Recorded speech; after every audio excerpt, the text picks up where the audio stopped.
우리는 매주 주님의 전이 되는 교회에 나와서 아버지 앞에 예배를 올려드립니다. 그리고 예배 시간을 통하여서 말씀으로 아버지 하나님의 뜻을 알아가는 귀한 시간이다라고 하는 것을 우리는 알고 있지요. 그리고 우리가 아버지 하나님의 뜻을 알고 있는 곳에 머무르지 않고 그 뜻을 따라서 준행하여 가는 삶으로 성경을 통하여서 하나님께서 약속하신 그런 어떤 복을 받아 누리는 믿음의 승리자들로 이 땅에서의 풍요로운 부유의 삶도 중요하지만 제일 먼저 우리가 예수 그리스도 안에서 기뻐하며 감격함으로 행하여야 할 것은 수없이 많은 사람들 가운데에서 예수를 믿는 자들로 하나님의 귀하신 뜻을 이루어가는 믿음의 삶을 살게 하신 것에 감사함으로 감격함으로 그렇게 살아드리는 것이 우선이다라고 하는 말씀을 우리는 수없이 듣고 있습니다. 우리는 주님의 날을 맞이하여서 아버지 하나님 앞에 예배를 드리고 있는데요. 우리들에게 있어서 예배라고 하는 것은 어떤 것이냐? 예배.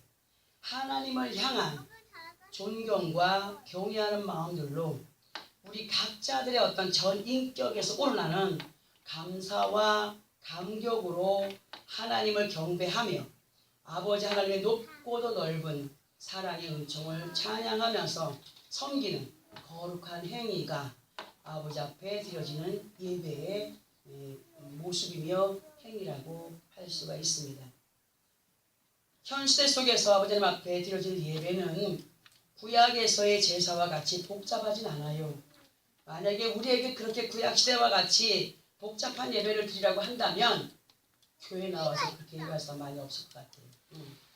구약에서의 제사와 같이 복잡하지는 않지만 현 시간들 속에서 예배를 드리는 우리의 마음은 그만큼 엄숙해야 된다는 거죠. 엄숙한 가운데 드려져야 하는 것이 당연한 것으로 우리 주 예수께서는 아버지 하나님 앞에 예배 드릴 때에 우리의 겉모습도 중요하지만 우리의 마음가짐이 되는 마음 중심의 내적인 요소를 더 정말 아름답게 그렇게 귀하게 정말 진실하게 그렇게 행하여 가기를 강조하셨음을 우리는 성경을 통하여서 알고 있습니다. 이 시간 본문을 통하여서도 알게 하시면서 특별히 십자가 희생을 통하여서 예수 그리스도이신 자신이 스스로 희생 제물이 되어 주셨기 때문에 지금의 우리는 구약의 예배의 법을 따라서 짐승을 잡아서 피를 내고 각을 떠서 태우는 그런 복잡함을 거치지 않는 예배로 희생 제사에 대한 마감을 알 수 있도록 그리고 다른 제사로는 죄를 사함받지 못한다고 하시는 말씀과 함께 히브리서 기자는 히브리 10장 11절에서 14절까지에서 보면은 이런 말씀을 기록하고 있어요. 우리 이 말씀을 함께 합독을 해보겠습니다. 신약성경 363페이지 정도 있습니다. 히브리서 10장 11절에서 14절까지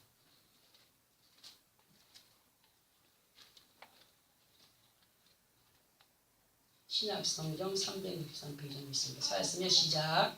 제사장마다 매일 서서 섬기며 자주 같은 제사를 드리되 이 제사는 언제나 죄를 없게 하지 못하거니와 오직 그리스도는 죄를 위하여 한 영원한 제사를 드리시고 하나님 우편에 앉으사 그 후에 자기 원수들을 자기 발등상이 되게 하실 때까지 기다리시나니 그가 거룩하게 된 자들을 한 번의 제사로 영원히 온전하게 하셨느니라. 자, 이 말씀을 다시 한번 설명을 들어봅니다. 구약 시대 때에는 제사장들이 날마다 매일매일 그런 섬기는 가운데 자주 같은 제사를 드렸다고 해요. 무슨 제사냐?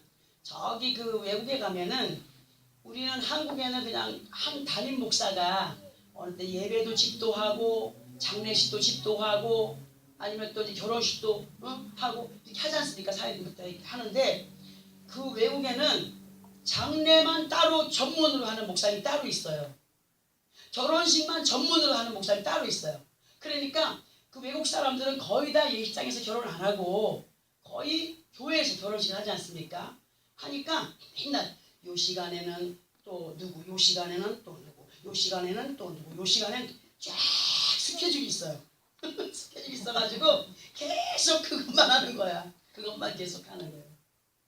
그러니까 이 제사장들이 옛날 구약시대 때 날마다 매일매일 섬기는 그런 제사가 있었는데 그게 뭐였냐면 사람들이 자기 죄를 씻기 위해서 이제 짐승을 사갖고 오는 거예요.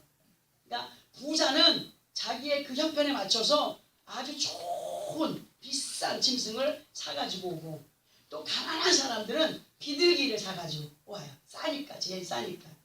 그래가지고 와서 그거를 이제 피를 내고 껍질을 벗기고 해가지고 약을 떠서 내장을 다 발라서 그렇게 린 다음에 완전하게 불에 태워서 그러니까는 그 하기 전에 먼저 짐승의 머리에다 안수하는 거야. 자기 죄를 다 덮어 씌우는 거야. 자기 죄를 다 덮어 씌워가지고 그 짐승이 자기 죄를 가지고 죽는다는 그런 어떤 의미로 그렇게 제사를 드렸었어요. 그러니까 구약시대의 제사법을 살펴보면은 번제, 소제, 화목제, 속제제, 속건제가 있고 또 그 가운데서 화제와 요제와 거제와 전제가 있어요. 근데 이런 어떤 그런 이렇게 번제 뭐 이렇게 막 이런 뭐 화제, 요제, 거제, 전제 이런 것들을 다 여기 이제 지금 골고루 설명을 드릴 텐데 번제라는 것은 뭐냐 어떻게 되는 거냐? 번제라는 것은 자원하는 마음 그러나 의무로 드려지되 번제에 대한 목적은 일상의 신앙 고백과 경배에 대한 것으로 특징은 흠없는 제호를 준비해서 가죽을 제외한 전체를 불살라 드리는 것이 번제였어요.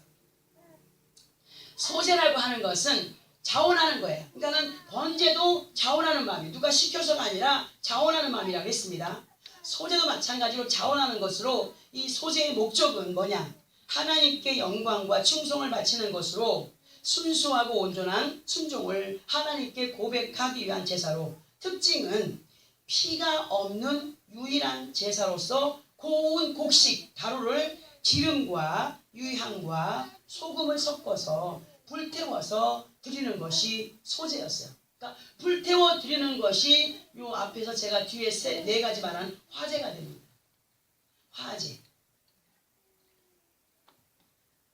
그리고 화목제를 보면은 이 제사 또한 자원하는 것입니다. 항상 우리가 아버지 앞에 드리는 것은 자원이에요. 그죠? 자원하는 것으로 목적을 보면은 하나님과 특별한 친교를 위한 것으로 특징은 감사제, 서원제, 자원제로 구분이 됩니다. 그러니까 우리에게 있어서 지금 오늘의 예배에 있어서 우리가 감사 예물을 드리거나 소원 예물을 드리거나 어떤 그런 계획한 어떤 것들을 이루기 위해서 드리는 어떤 그런 것이 되죠. 그리고 속죄제는 꼭 행하여야 할 의무예요. 이거는 자원하는 것이 아니라 완전히 법으로 정해진 거예요. 속죄제. 꼭 행하여야 할 의무를 목적을 보면은 죄와 허물을 사함받기 위한 것으로 특징은 각 사람의 신분이나 지위, 족장, 평민, 극빈자에 따라서 드려지는 예물이 달랐는데 그 있는 사람은 앞에서 얘기한 것처럼 값이 나가는 짐승을 잡는다든가 가난한 사람은 비둘기를 잡는다든가 하는 것으로 형편에 맞게 제물을 바치면서 드리는 제사를 말합니다. 그리고 속건제가 있어요. 속건제. 속건제는 이 제사 또한 의무예요. 의무적인 것으로 목적은 하나님과 이웃을 적대 관계에 놓이게 한 죄. 그러니까 이웃과 싸웠다든가 아니면 좀 다투어서 말을 안 하고 있다든가 이런 것들 있지 않습니까? 그죠? 그런 것들. 그 적대 관계에 놓이게 한 죄의 해결과 보상에 대한 남의 것을 손해보게 했다든가 이런 것들을 보상하는 그런 어떤 것들로 이제 드리는 것. 그러니까 이 특징은 범죄한 대상 하나님이냐 사람이냐에 따라서 제물이 다르고 만약에 11조를 온전하게 하지 않았다면 그것에 대하여서 몇 배를 더해야 되면 5배를 더해야 했고 성경에 나와 있어요. 이런 말씀들이 5배를 더해야 했고 남의 것을 도둑질했을 때에도 이와 같이 5배를 더 물어주는 것이 이 제사의 특징이었어요. 그리고 하나님께서 그렇게 법으로 정해놓으셨어요. 그러니까 하나님의 것을 도둑질하면 5배로 자기가 물어내야 돼. 안 하면은 그만큼 크게 어떻게 되는 거예요? 그러니까 어떤 사람들이 그런 얘기를 하잖아요. 어디 가니까 너 언제 어떻게 했냐 하면서 너 그거 저기서라도 해라 해가지고 막 몇 배를 하고 예를 들어서 또 비둘기가 어떻게 울어요? 비둘기가 어떻게 새는 짹짹짹짹 하잖아요. 비둘기는 구구구구구구 하지 않습니까? 그러니까 어떤 사람한테 비둘기들이요, 비둘기들이요 그랬대요. 그 사람이 비둘기가 요즘에 어디 가면 삽니까? 이제 물었다고. 그게 아니고 99만 9,999원이니까 그게 100만 원 드려 이랬다는 거예요. 우리는 하나님의 말씀을 왜곡하면 안 됩니다. 말씀을 있는 그대로 가르쳐서 행할 수 있도록 하는 것이 목자의 그런 목적이죠. 목자를 세우시는 하나님의 목적이죠. 자, 그리고 제사법에 따른 구분이 있는데 그것은 화제, 요제, 거제, 전제가 있다라고 얘기했습니다. 여기에 대한 제사법과 해당돼야 될 제물 그리고 해당되는 제사들이 있는데 이 시간에 자세히 설명하기에는 시간이 많이 걸릴 것 같아요. 그러니까 요 앞에서 드려지는 그런 어떤 뭐 여러 가지 그런 제사법에 대해서 말씀했을 때에 뭐 화제는 불태워 드리는 거, 뭐는 흔들어서 드리는 거, 막 여러 가지가 있어요. 그런 것들이 다 요 안에 들어가 있습니다. 자, 구약 시대의 제사가 이렇게 복잡했다 하는 것을 우리가 지금 알아보았는데, 그러나 중요한 것은 이러한 구약의 복잡한 제사를 제사장이 날마다 행하여 주었다고 죄를 없이 할 수 있다고 기록했나요? 여기 말씀에서 죄를 없이 할 수 없다. 죄를 없이 할 수 없다. 죄를 없게 하지 못하고 우리가 앞에서 합독한 말씀 11절에 기록을 하고 있습니다. 그리고 12, 14절에서 단번에 죄를 없이 하는 제물이 되어주신 분이 누구라고요? 예수 그리스도. 예수 그리스도는 온 인류를 위하여서 희생 제물이 되어주심으로 예수를 믿으면 모든 죄를 사함한다 그랬어요. 사함받지만 우리가 가장 중요하게 또 알아야 될 것은 뭐냐? 예수를 믿음으로 모든 죄를 사함받았지만 예수 믿고 나서 죄를 져요 안 져요? 져요. 그러한 죄를 어떻게 해야 돼요?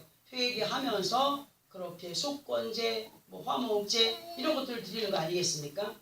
정말 예수를 믿고 짓게 되는 죄에 대한 것을 조심하는 가운데 우리를 위하여 하루도 쉬지 않고 중보로 나와 여러분을 위하여서 기도하시고 예배를 통하여서 듣게 하시는 말씀으로 하나님을 기쁘시게 하는 믿음의 삶이 또 무엇이며 아버지 하나님 앞에 범죄치 않는 것이 무엇인가를 우리가 알려가고 계심에 정말 말씀을 통하여 알려가고 계심에 우리는 감사함으로 승리의 삶을 살아가는 정말 그런 믿음 안에 거한 자들이 되어야 되겠고, 구약에서의 그 복잡한 제사법을 폐하시고 오직 나사렛 예수의 이름으로 아버지 하나님 앞에 예배를 드릴 때에 8절에 보면은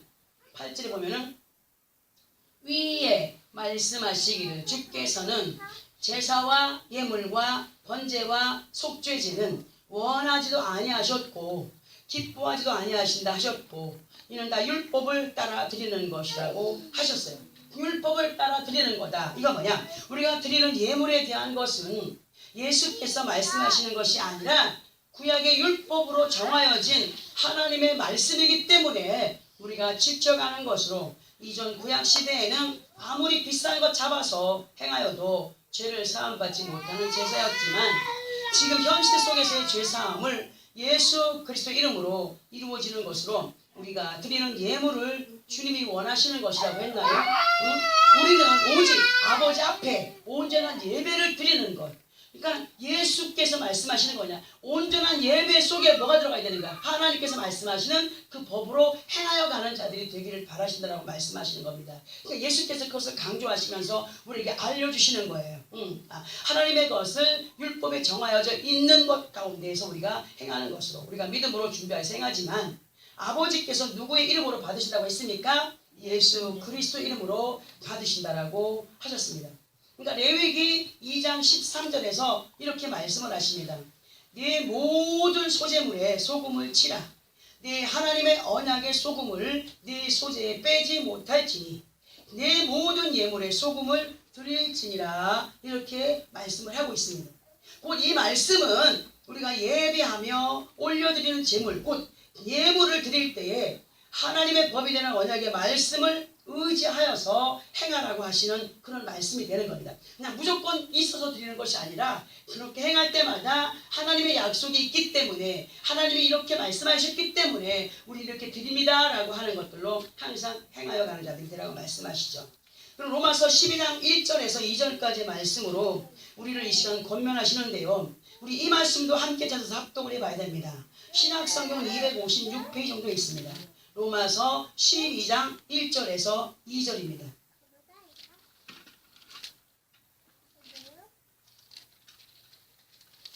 로마서 12장 1절에서 2절. 자, 있으면 함께 합독하며 시작. 그러므로 형제들아 내가 하나님의 모든 자비하심으로 너희를 권하노니 너희 몸을 하나님이 기뻐하시는 거룩한 산 제물로 드리라. 이는 너희가 드릴 영적 예배니라. 너희는 이 세대를 본받지 말고 오직 마음을 새롭게 함으로 변화를 받아 하나님의 선하시고 기뻐하시고 온전하신 뜻이 무엇인지 분별하도록 하라. 이 말씀은 이 시간 본문의 말씀과 같은 맥을 이루는 말씀으로 본문에서 하나님은 영이시니 예배하는 자가 영과 진리로 예배할지니라 하신 이 말씀을 이해하기 위하여서 로마서 12장의 말씀을 연결을 시켜보았는데요. 로마서 12장 1절에서 말씀하시는 것이 그러므로 형제들아 내가 하나님의 모든 자비하심으로 너희를 권하노니. 로마서에서 이렇게 말씀하시는 분이 누구냐면 사도 바울입니다. 사도 바울이 지금 얘기하고 있는 겁니다. 내가 하나님의 모든 자비하심으로 너희를 권하노니. 여기 이 말씀에서 그러나 정말 이 말씀을 통하여서 우리에게 주시는 이 말씀, 사도 바울을 통해서 말씀하신 것이지만 오늘은 우리가 주님께서 우리에게 부탁하시는 말씀으로 우리가 아버지 하나님 앞에 어떤 모습의 예배를 행하여야 하는가를 권면하시는 그런 말씀으로 이해를 하면서 너희 몸을 누가 기뻐하시는 예배로 드리라고요? 하나님이 기뻐하시는 것으로. 어떠한 제물로 드리라고요? 거룩한 산제물로 드리라. 이는 너희가 드릴 무슨 예배입니까? 영적인 예배니라. 그러면 우리가 드리는 영적인 예배는 어떤 모습의 예배인가를 또 보아야 하는데요. 그 말씀이 2절에 기록이 되어 있습니다. 너희는 이 세대를 뭐하지 말라? 본받지 말고 오직 무엇으로 새롭게 되라고요? 마음을 새롭게 함으로 무엇을 받아? 변화를 받아 하나님의 선하시고 기뻐하시고 온전하신 뜻이 무엇인지 분별하도록 하라. 어떤 사람은 신약에 11조 내라는 말이 어디 있습니까? 신약에 예물드리라는 얘기가 어디 있습니까? 그건 바보 같은 소리예요. 하나님의 법으로 정하여진 것을 우리는 드리는 거예요. 그러니까 그런 소리 하면 안 돼요. 응? 절대로. 지금의 이 세대는 사람들의 겉모습은 그저 사람이에요. 그러나 세상에 매인받은 많은 사람들 가운데 자기 욕심을 채우기 위한 삶으로 짐승 같은 사람들이 많아지고 있는 가운데 부모도 형제도 자식도 나 몰라라 하는 가운데 자기의 입속만 챙기고 채워가며 그것으로 만족하며 살아가는 사람들이 너무나 많은 가운데 살인까지도 그저 그냥 아무에게나 그냥 무기를 휘두르고 흉기를 휘둘러서 행하는 그런 세상이 지금 되어가고 있지 않습니까?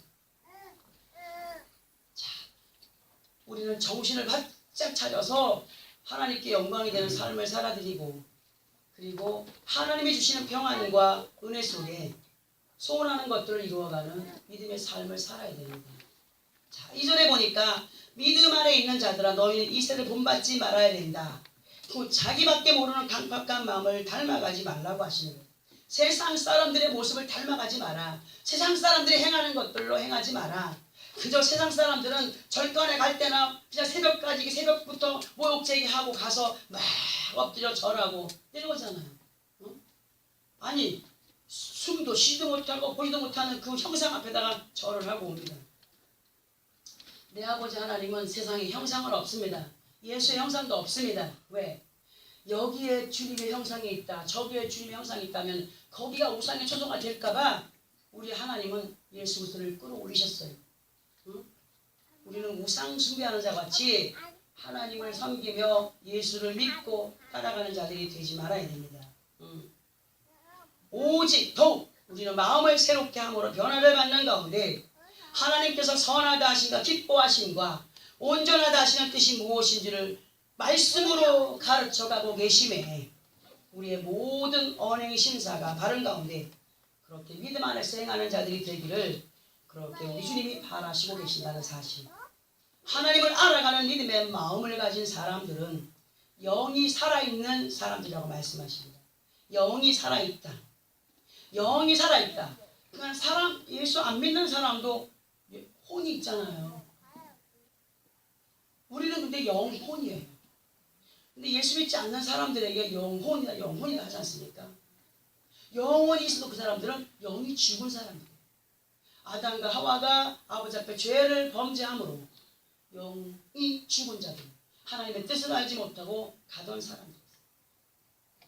우리는 그 죽었던 영이 예수를 믿는 가운데 살아남으로 하나님을 지금 알아가는 지혜와 명철로 말씀을 들을 때 깨달아지는 그런 은혜 속에 살게 하신 것 우리는 감사해야 됩니다. 영이 살아있는 사람들, 영이 살아있는 사람들은 하나님이 기뻐하시는 액션을 취한다는 거죠. 하나님이 기뻐하시는 액션.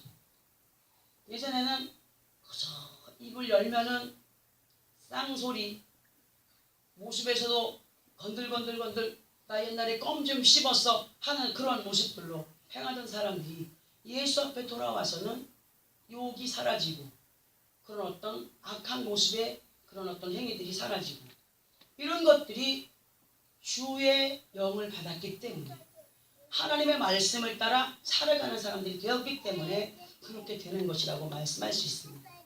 그리고 로마서 11장 34절과 35절을 보면은 또 이 말씀도 우리가 합독을 해야 돼요. 로마서 11장 34절과 35절. 시작. 누가 주의 마음을 알았느냐? 누가 그의 모사가 되었느냐? 누가 주께 먼저 되어서 갚으심을 받겠느냐? 자, 믿음 안에 있는 사람들이 많은데 그 중에서도 주의 마음을 아는 자가 있고 도무지 주의 마음을 알지도 못한 채 신앙생활을 하는 사람이 있다라고 하시는 말씀입니다. 우리는 진실로 주님의 마음을 아는 자들로 아멘 주님의 모사가 되어야 됩니다. 모사라고 하는 것은 뭐냐? 이것을 한문으로 보니까 꾀할모와 선비사자를 쓰는 단어로 이 의미는 계획이나 방법을 꾀하는 사람 또는 계책 쓰기를 좋아하거나 능한 사람을 의미하는 것이지만 그만큼 하나님 앞에 눈치가 빠른 사람이 모사를 하는 사람. 아, 하나님의 뜻이 이거였구나 저거였구나. 성령이 내 안에 와서 그 마음으로 움직이실 때에 정말 그 마음에 어떤 꾀를 부리지 않고 하나님 앞에 눈치 아, 하나님이 나에게 지금 어떤 거 시험을 보내고 있구나 하는 것들을 알아채는 말씀을 통하여서 우리에게 무엇인가 말씀하시는 것을 알아가는. 그러니까 하나님께서 말씀하시는 모사는 지략이 뛰어난 것을 말하는 것으로 최고의 모사자는 하나님이시다. 최고의 모사자는 하나님이시기 때문에 예수 이름으로 하나님의 백성된 자녀들은 그 모사자의 그 능력을 덧입고 살아가는 역사가 나타나게 되는 겁니다. 예수를 믿는 믿음 하는 사람의 뜻을 알고 지혜롭게 행하여 가는 자들 모사자라고 할 수 있습니다. 우리 이왕에 예수를 믿는 믿음 안에 있다면 말씀에 아둔한 자가 되지 말아야 하고 가르쳐 주심에도 깨닫지 못하는 미련한 자가 되지 말아야 하고 어떻게 행하여 갈 때 하나님이 기뻐하시고 복받아 누리게 되는가를 아는 자들로 하나님의 모사 곧 지혜와 명철을 말씀으로 알아가는 자들 그런 믿음의 승리자들로 이끌림 받기를 원하시는 하나님의 뜻 정말 우리 하나님의 뜻을 바로 알아가는 자들이 되어야 됩니다. 우리는 예수 안에서 부정적인 사람이 있고 긍정적인 사람이 있습니다. 우리는 예수 이름으로 하나님을 말씀으로 알아가는 그런 믿음의 사람들로 긍정의 믿음의 사람이 됐을 때에 순종을 할 수 있다는 거죠. 우리들에게 말씀으로 하나님을 알아가게 하며 예수를 알아가게 하시는 것은 순종과 그 결과를 알게 하시는 것으로 우리는 반드시 아버지 하나님의 뜻을 아는 자들로 그 뜻을 지혜롭게 행하여가는 믿음의 모사자들이 되어야 됩니다. 아멘. 자, 그리고 하나님의 뜻을 바로 알아가는 자들로 주께 먼저 드려서 갚으심을 받는 믿음의 승리자들이 되기를 부탁을 하고 계시는데, 진실로 하나님을 기쁘시게 하는 예배의 모습은 눈에 보입니까? 보여요. 우리의 모습은 보이지만 올려지는 것은 보이지 않아요. 눈에는 보이지 않지만 하나님께서 영으로 임하여 계신 가운데 우리의 예배를 영으로 받으신다는 사실, 아버지 하나님 앞에 영이 깨어있는 자들, 진실함 가운데 행하여가는 모습, 그 모습이 바로 우리 속마음에서 나와야 된다. 곧 속임이 없는 몸과 마음, 행위, 그러한 가운데 이루어지는 예배가 되기를 원하시는 하나님의 뜻. 우리의 예배가 하나님이 받으시는지 아니 받으시는지 육신으로는 감지할 수 없지만 느껴집니다. 그것이. 제가 앞에서 찬양할 때 여러분들 한 사람이라도 마음이 틀어져 있으면은 그 찬양이 영적인 찬양이 안 돼요. 그러나 정말 같은 마음으로 찬양 드릴 때는 저는 감격이 됩니다. 감격이 됩니다. 이 안에서 한 사람이라도 그 감격한 은혜 안에 있으면 제게 그 감격이 옵니다. 그래서 눈물이 납니다. 아버지 앞에 고백하게 됩니다. 우리는 하나님의 마음을 감동시킬 수 있는 그런 믿음의 삶을 살아야 됩니다.